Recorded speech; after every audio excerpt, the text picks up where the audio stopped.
Internet security for kids and teenagers. The internet is much more anonymous than the real world. People can hide their identity and even pretend to be someone they are not. This can sometimes present a real danger to our children and teenagers who are online, because online predators may try to lure kids and teenagers into sexual conversation, or even predators will sometimes send obscene materials or request that kids send pictures of themselves. Therefore, it is important to teach our kids to be on their guard whenever they are online. Teenagers are generally more at risk from predators. You will agree with me on this, because they are curious and want to be accepted, or even due to peer pressure. They might want to talk to a predator willingly, or even if they know it is dangerous. Sometimes teenagers may believe they are in love with someone online, making them likely to agree to a face-to-face meeting. We've seen this happen on various occasions.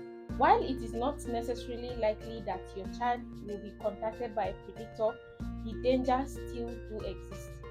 So below are a few guidelines that can help our kids to stay safe online from these online predators.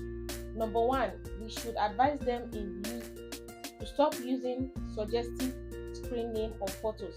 This can result in unwanted attention from online predators. 2. If someone is flattering you online, you should be wary. Although many people online are genuinely nice, predators may use flattery words to try and start a relationship with a teenager. This doesn't mean you need to be suspicious of everyone, but you should be careful. 3. Don't talk to anyone who wants to get too personal, and if they want to talk about things that are sexual or personal, you should end the conversation immediately, because once you're pulled into a conversation or a relationship, it might be difficult to stop. Then the case of cyberbullying will start.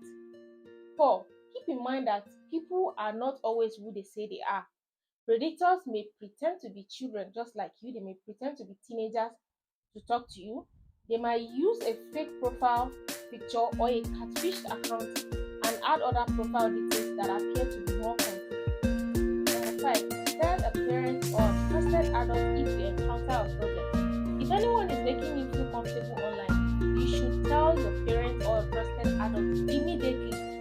You should also save any email or any communication, because they might be needed as an evidence. Then lastly, cut off any conversation that the other party is warning you or telling you not to involve any of your parents or any adults around you. It is very dangerous. And lastly, always remember to stay safe. Thank you so very much for watching, and I hope you find this video helpful. And please endeavor to share with other teenagers and kids around us so that they can learn from this. And I'll see you in my next video.